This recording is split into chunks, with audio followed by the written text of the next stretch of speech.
Around 2 बजे से wait कर रहे हैं। आप किसको दिलाने आई मैम?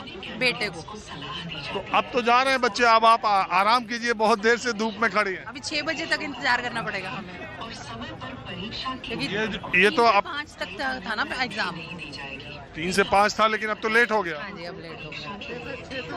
अब 4 to 6 हो जाएगा ना, तो 6 बजे तक हमें वैसे इंतजार करना पड़ेगा। इसका सिस्टम ही नहीं चल रहा है, उसकी वजह से डिले हो जा रहा है।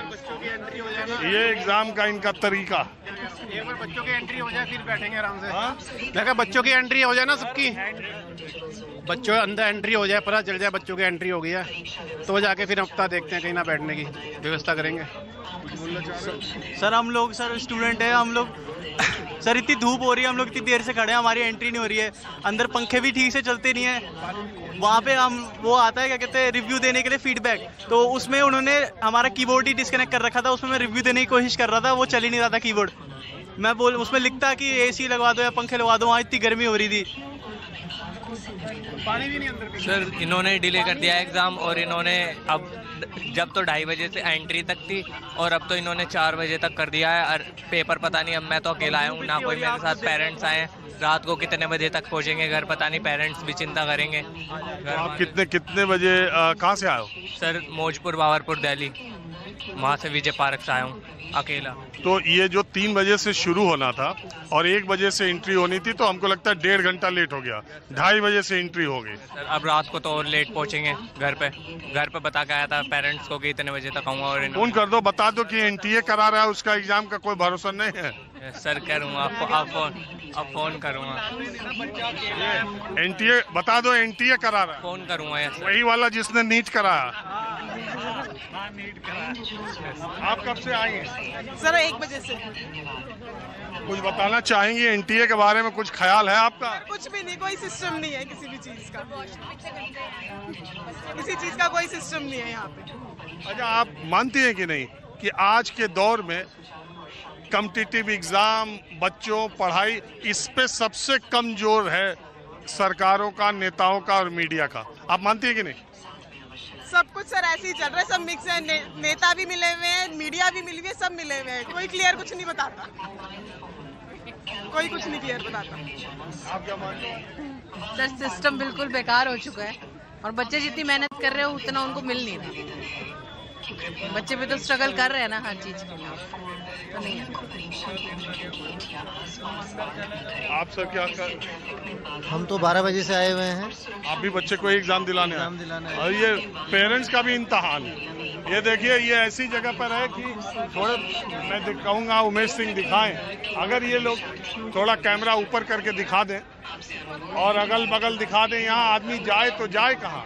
इतनी बड़ी संख्या में पेरेंट्स और स्टूडेंट्स आए हैं, ये जाए तो जाए कहाँ? इतनी धूप में कहीं कोई पानी या छांव की कोई व्यवस्था नहीं है, तो ये पेरेंट्स का भी इम्तहान है, उनके सब्र का भी इम्तहान। अंदर बच्चों के लिए भी कोई सुविधा नहीं है, पंखे प्रॉपर नहीं है अंदर, बच्चा पीछे बैठा है तो पूरे गर्मी में 3 घंटे बैठा रहा है वो। और सर्वर डाउन हो जाता है कई बार, और स्टक हो जाता है सर्वर, तो बच्चे करें क्या? और इतने हेल्पलेस हो जाते हैं कि आफ्टर एग्जाम तो घर आके जस्ट डाउन ही हो जाते हैं। तो 12:30 बजे के और कई हर जगह ये problem, not for this institute, हर जगह जहाँ भी पेपर, मैं बेगमपुरा भी बच्चे को पेपर दिलाया, वहाँ पे भी सेम हाल था। कहीं पेरेंट्स के लिए, आम पब्लिक के लिए कोई सेड नहीं है क्यों? और टेम्परेचर आप देख ही रहे हैं 44 से अबव ही है, तो एक पनिशमेंट हो गई है बच्चे को एग्जाम दिलवाना।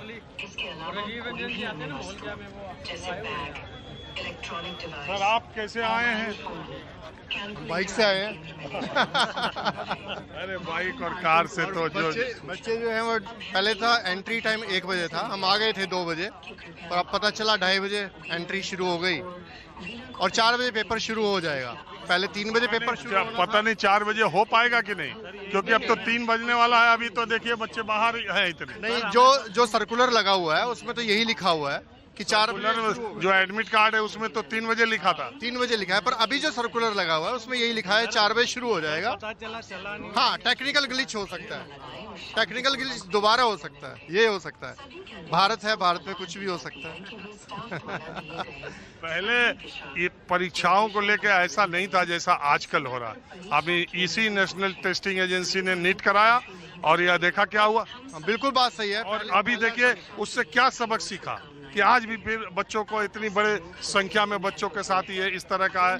कोई जैसे लग रहा है कि कोई, लेकिन पहले भी लीक होते थे पेपर, आज भी लीक हो रहे हैं। पहले एनटीए का पेपर लीक हुआ, अभी एनटीए का पेपर लीक हुआ था।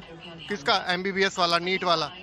और उससे पहले भी हुए थे, जब हम नौकरियों के लिए अप्लाई करते थे तो एसएससी हमेशा लीक होता था, सोनीपत और रोहतक उसका गढ़ होता था। तो आज भी लीक हो रहे हैं, कुछ बदला नहीं। अब सीकर हो गया लीक, सीकर राजस्थान में लीक हुआ। लीक करने की जगह बदल रही है। हाँ, सीकर और पुणे, महाराष्ट्र।